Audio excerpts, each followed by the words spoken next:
The land of dawn for game number 1, RRQ HOSHI versus Alter Ego Esports.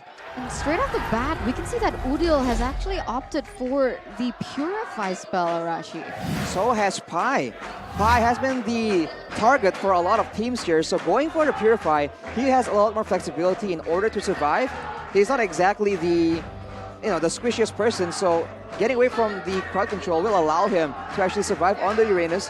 And of course, Udil, being such a vulnerable back line, he has the Purify, but against the Hayabusa, will that be enough to make sure that he makes it out alive? With itemization, later on we might see him build a Winter Truncheon. In the early game though, it's a dangerous game for Alter Ego to be playing. But it's interesting, right? Like, why Purify against the composition of RRQ HOSHI? Well, they have a Fredrin, right? The taunt will be a big problem as well. I mean, of course, Alter Ego, right? They want to go aggressively, and RRQ HOSHI are known to be able to use crowd control, or at least the threat of it, to actually force teams into a difficult situation. So having it, I think compared to perhaps a Flame Shot or a Flicker, right?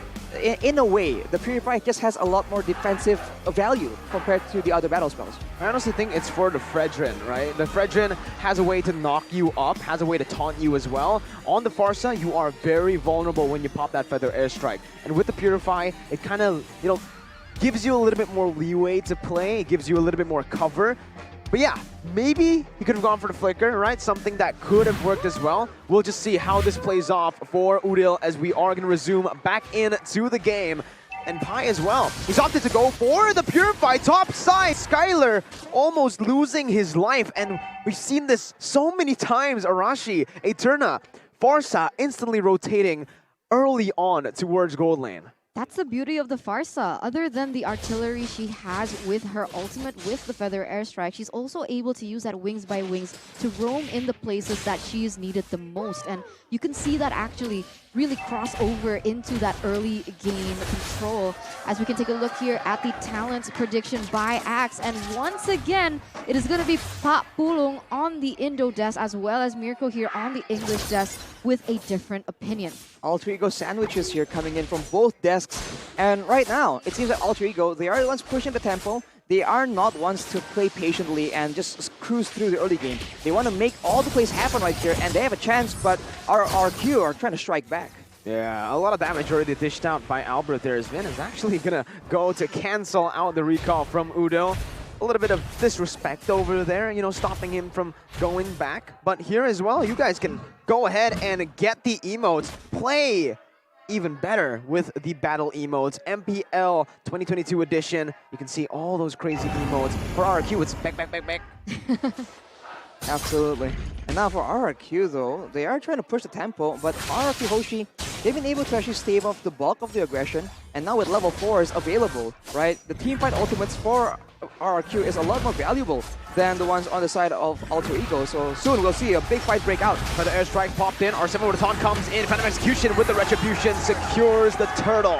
Udil caught, gonna be taken down by R7 as he's able to dish out the damage. Meanwhile, in the back lines, Albert falls to the hands of Leo Murphy. RRQ do not want to stop here. Leo Murphy jumps into G Kundo. Pi gets out. It's a clean 1-for-1, but Alter Ego definitely is going to be able to get the better value.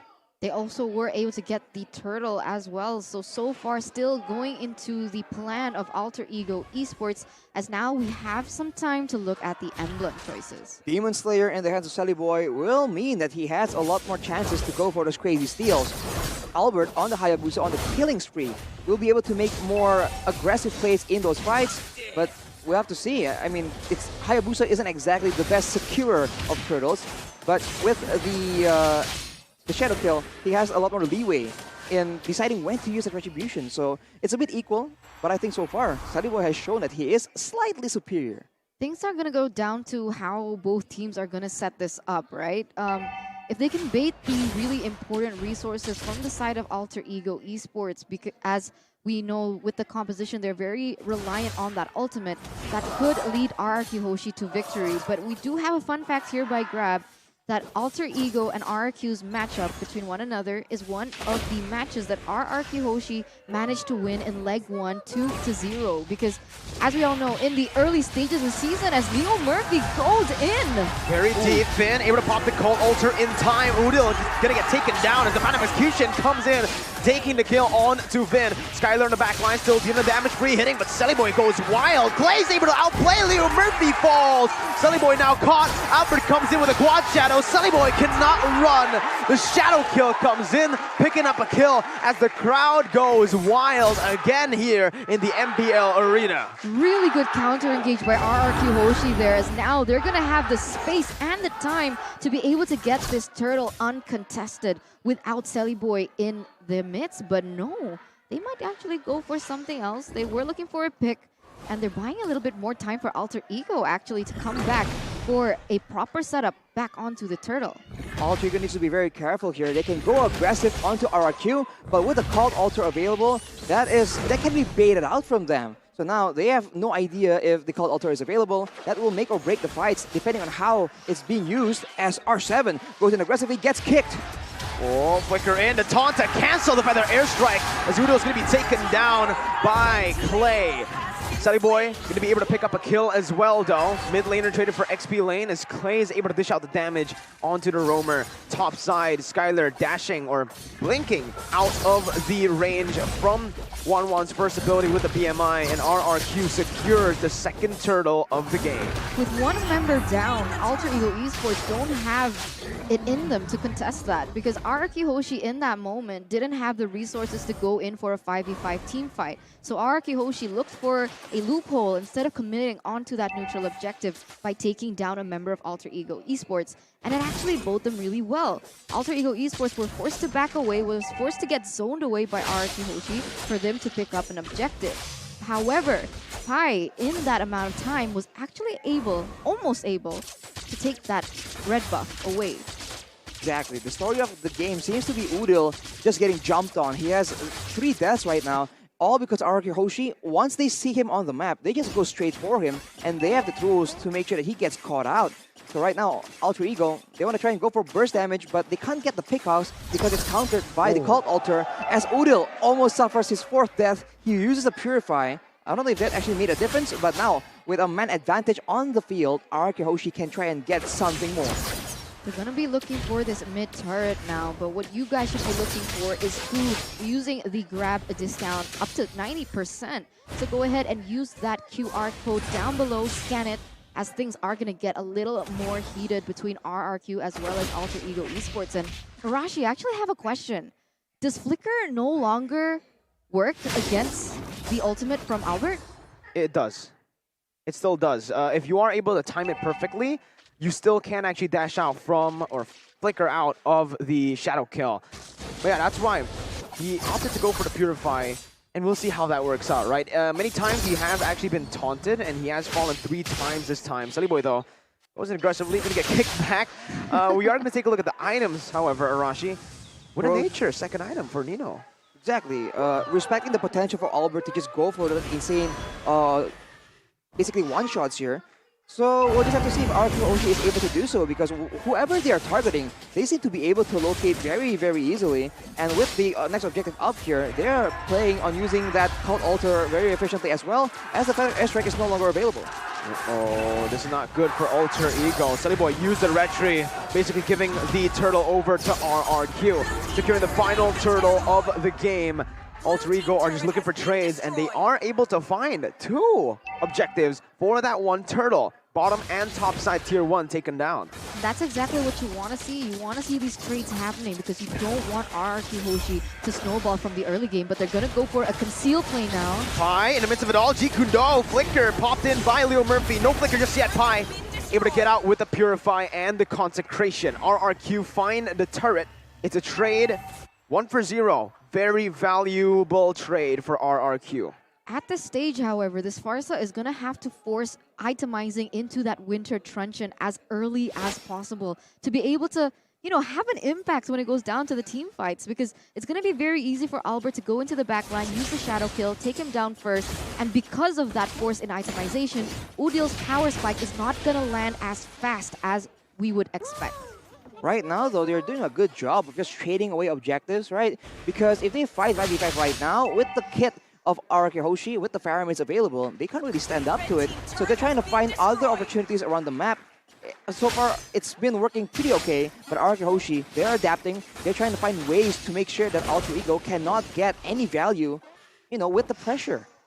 So far, though, Skylar has been farming a bit more efficiently than Nino. He's one level ahead of Nino. And when it comes down to that power spike, I do believe in teamfights now, it's easier for the Claude than it is for the Wanwan. Remembering the nerfs towards Wanwan, the Blazing Duet will certainly be a more efficient Impactful way to dish out damage. Exactly, just found it so fast and towards everybody, but Boy gets crowd controlled right here. He will be able to back away. Feather Airstrike zones the rest of the members, but that will be ultimates used by Alter Ego on a very little movement from the side of RRQ HOSHI. Oh, Vin's gonna be caught here. One more weakness point is all he needs. There you go. He got it with the Wind of Nature as well. He needs to go for it right now. He is able to time it perfectly onto Vin, onto the cold altar of Skylar as he's gonna be dished out. But look at the damage. Look at the way of the dragon that Clay stole away from Leo Murphy. R7 dashed in with the Appraiser's Wrath, but Udil is gonna fall to the hands of Albert on that shadow kill. Meanwhile, though, Alter Ego looking for the trade. Retribution battle. Boy takes it. Pi gonna be able to tank for a bit, but man, he got melted down quick.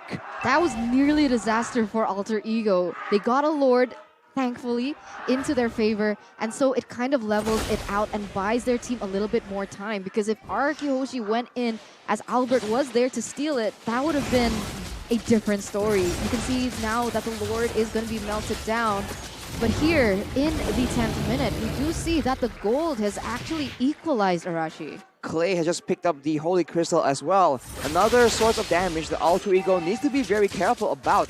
We know that Clay is so good at selecting the ultimates to be stolen, and with a great mix of physical and magical here, it's going to be a bit difficult for Alter Ego to have a solid front line. You see that Pi already has the Dominance Eyes. He is building more towards magical defense. And Sully Boy styling on RRQ HOSHI. Pi needs to be very careful here. The Appraiser's Wrath actually deals so much damage to him. And in the top side, Nino is actually able to find a trade, winning out on the objectives once again. Vin needs to be careful. R7 jumps in with a taunt, able to find Leo Murphy. Nino kiting away very well. Conceal popped in by Alter Ego. Disengaging with a good trade already. They don't really need to force anything to happen anymore. Damage dealt by Axe. Still Clay and R7 leading the pack. Oh, look at the damage coming in from Clay, Arashi. It's a lot of damage, and it's very subtle. In those big fights, you don't really see that Valentina is doing crazy things, big ultimates, but it is there for sure. There's a reason why this Valentina has been such a contested pick. And so for team fights, RRQ HOSHI just seems to be so dominant right now, and Alter Ego, they don't have an answer. They can go for a split push using the Lancelot, but of course, on the split push department, RRQ HOSHI are no pushovers either. And on the topic of Clay, it's actually interesting, right? Because he's been opting to take away the Way of Dragon instead of like the Feather Airstrike. Because we know the Crossbow of Tang is a little bit harder to pop off because of the nerf coming in for Valentina. She has to be able to get all those 3 weakness points as well. And on Valentina, it's not going to be as easy as it is naturally on a 1-1, right? But why the Way of Dragon? Is it an additional layer to take away the Feather Airstrike? Well, firstly, it provides very good peel, very good lockdown. Secondly, if you steal the Feather Airstrike, you leave yourself vulnerable to that dive, to Cho, and obviously the Lancelot that can just dive you, CC you, and take you down. Exactly. And on the side of Alter Ego, there's plenty of mobility, right? There is the 1-1, there is the Cho as well. So having a bit more lockdown, especially for the Lancelot later on, right? Taking away the Lay of the Dragon, it's a very well-known counter for these assassin picks, and maybe for the 1-1 as well, so it's not a bad idea, and so far, it has been working out for the side of RRQ. There is a pause though right here, and the game, I think, is still very much equal. It's very much equal. We can see, though, by the total kills that RRQ HOSHI has twice the amount of kills, but Alter Ego Esports have been able to secure more objectives. And so, when it comes down to it, kills over objectives, who does it favor more? I think both teams require the objectives very much, and it seems to also still be equal. It all comes down to later on, the later the game goes, how will both teams approach the neutral objectives, right? Because RRQ HOSHI, as we mentioned again and again, they have the advantage of the Cult Altar. Yes, it's not as strong as it used to be, but with the Claude on your team as well, there's a lot of potential for them to actually force Alter Ego into a very unfavorable fight in the Lord situation. But if Alter Ego are able to try and get a pickoff, for example, or poke down the members of RRQ, then they can have an opportunity as well. So it's a very balanced game from two teams that are just so exciting. Right now, honestly, I'm looking at like the Wan, right? Will the Wan... It's so tough for the Wan right now. I'm trying to think of how she gets a valuable crossbow attack. If you ult towards the Fredrin wants to taunt you, right? So you're always going to try to actually pop the weakness points on Fredrin in these team fights because he's always going to be way up front. Meanwhile, that back line, technically they don't have a back line. Technically, no members are as vulnerable. No one is really that vulnerable for the weakness points to be popped off that easily. Albert can shadow kill. He has crazy mobility. Claude as well with the BMI. Fredrin can just take it. And for the others, Cult Altar. Exactly. Cult Altar and the Valentina also very mobile, so he can actually, Clay can just dash away from the potential crossbow of Tang, and that will be it. So Nino is stuck in a difficult spot. Maybe if they're able to actually chunk down Fredrin, R7, using the Feather Airstrike, using Steady Boy's damage, maybe then he can go for a valuable crossbow of Tang, execute R7, and then transfer the crossbow of Tang to the swishier members, but Pai gets bursted down. Oh, that's a whole lot of abilities. And even the shadow kill, so many resources popped in onto Pai, and he's still able to survive.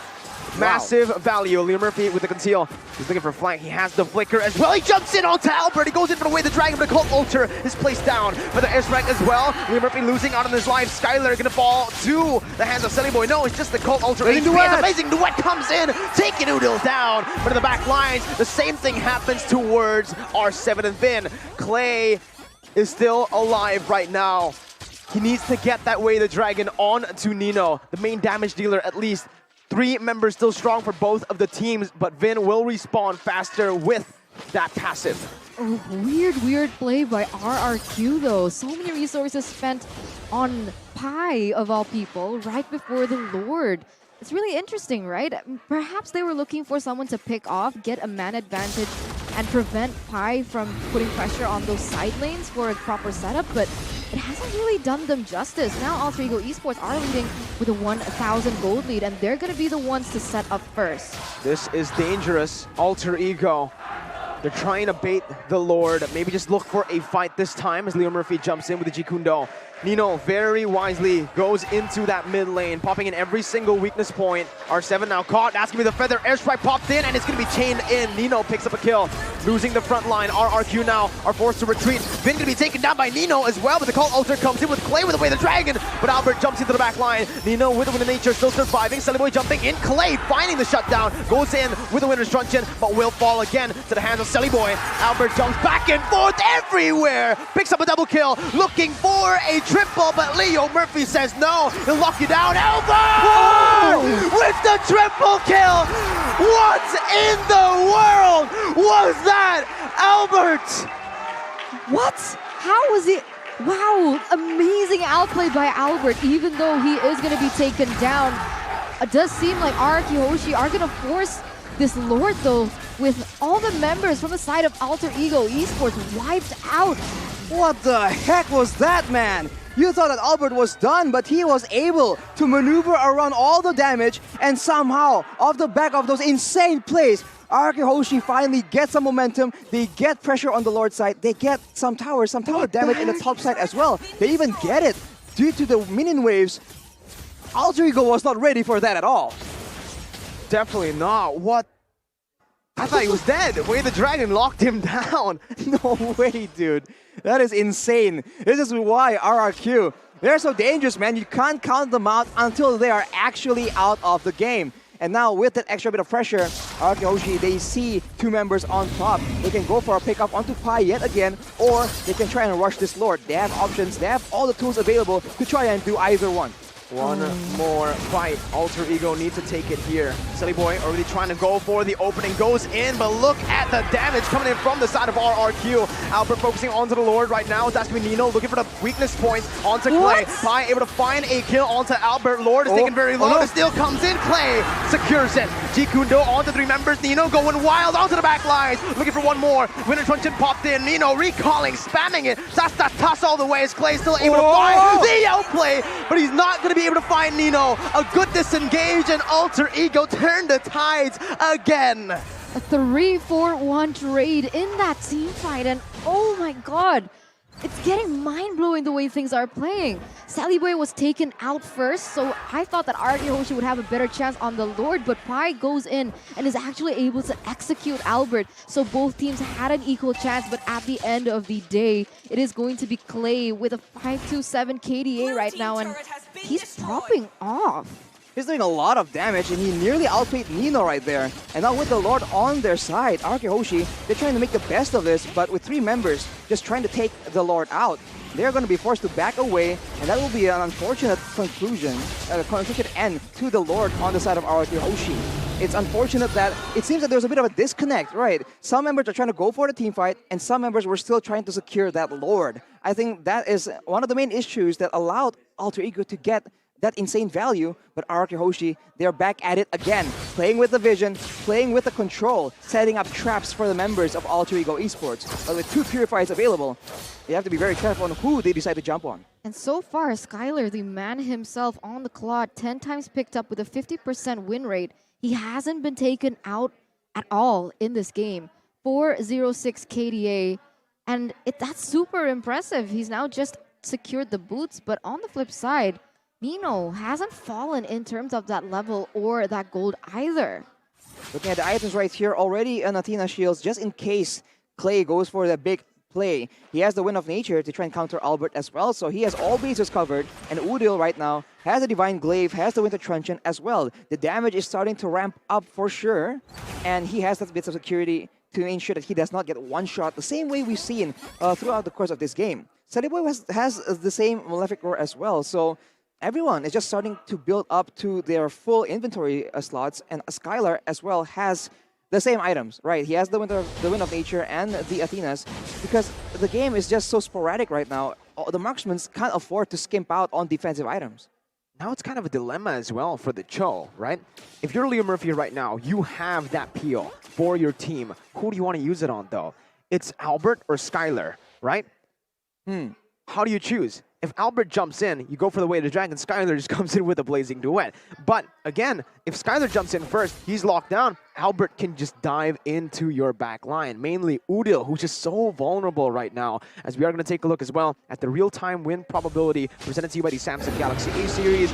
That's still very much shifting back and forth. 64% though for Alter Ego Esports right now, and when we take a look at what's happening on the objectives that have been taken, it seems like Alter Ego Esports, they're winning in terms of those towers by 1 only. So why such a heavy shift for Alter Ego?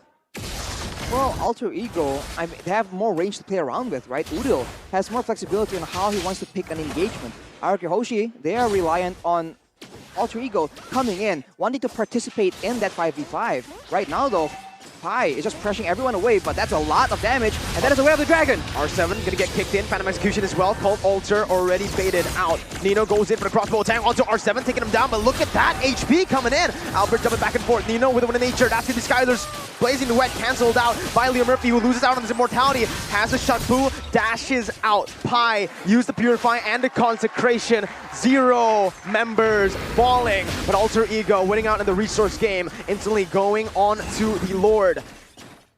That's crazy. Keep in mind though, Alter Ego lost 2 immortalities, and Vin goes in for an aggressive play. Better airstrike is used by Udil though. And Vin is going to lose out on the immortality and his life. Passive is there, so he can respawn very fast. Lord taken down to a quarter of its HP. In the back lines though, it's gonna be Albert jumping with the shadow kill. Suppression there, Winter Truncheon popped in for both Udil, and look at Nino with the crossbow tag. He's able to find so many. A triple, he's looking for a Maniac. Another one here today. Clay will go in, but Udil denies the Maniac. Alter Ego pick up the Lord as well. It's an evolved one here in the 21st minute. Albert down, R7 and Skylar, Clay as well. Vin all alone left to defend. Will he be able to make the miracle play happen? Base turret number 1 taken down in the mid lane. Vin goes over to Cult Ultra with a Phantom Execution, and away the Dragon brings Vin back. The wipe out for Alter Ego will seal the deal, securing the lead in this series. An unexpected chain of events here for Alter Ego Esports. What a game! What mechanical prowess! Really proving that RRQ Hoshi, they're not the only ones mechanically gifted, but Alter Ego as well. And once again, Nino popping off. That's crazy, man.